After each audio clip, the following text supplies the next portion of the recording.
दोस्तों ये वीडियो देख लो आप, आपकी आंखें फटी की फटी रह जाएगी। वीडियो देखो आप ये।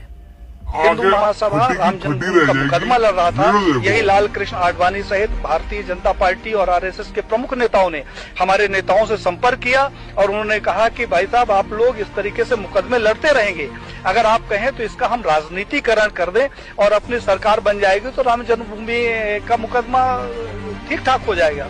और साहब हम लोग साइलेंट हो गए, अपनी छाती में इनको बैठाकर पूरे भारत में रथ यात्रा निकाली और उस रथ यात्रा से इकट्ठा हुए 1400 करोड़ रुपए ये लोग डकार गए, जिसका आज हिसाब नहीं है। तो 1400 करोड़ रुपया ये खा गए।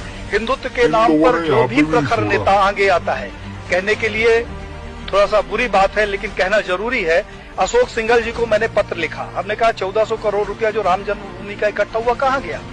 अशोक सिंघल जी से हमारा बड़ा आत्मिक लगाव था, उन्होंने उसका जवाब दिया और मुझे फोन किया कि पांडे साहब मैं अयोध्या जा रहा हूँ, आप आ जाओ, आपसे कुछ बात करना है। मैं जब अयोध्या गया तो एक गले में वो पीला टॉवेल रखते थे, उन्होंने जो शिला रखी हुई थी उसकी धूल झाड़नी शुरू कर दी। हमने कहा कि ये क्या कर रहे हो।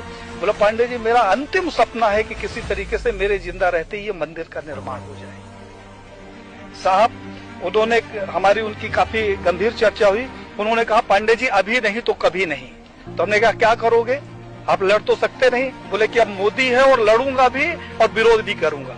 और साहब अशोक सिंघल जी एक स्वस्थ व्यक्ति जिसके साथ हमने 2 दिन बिताया, वो दिल्ली जाता है और अचानक उसकी मौत हो जाती है। प्रवीण भाई तोगड़िया जिसके पास जेट कैटेगरी की सुरक्षा हो, जो पेशाब करने बाथरूम में जाता है तो पहले बाथरूम चेक होता है और वो रोड के किनारे लावारिस पड़ा मिले, उसके सिक्योरिटी का पता नहीं और उसका पता नहीं।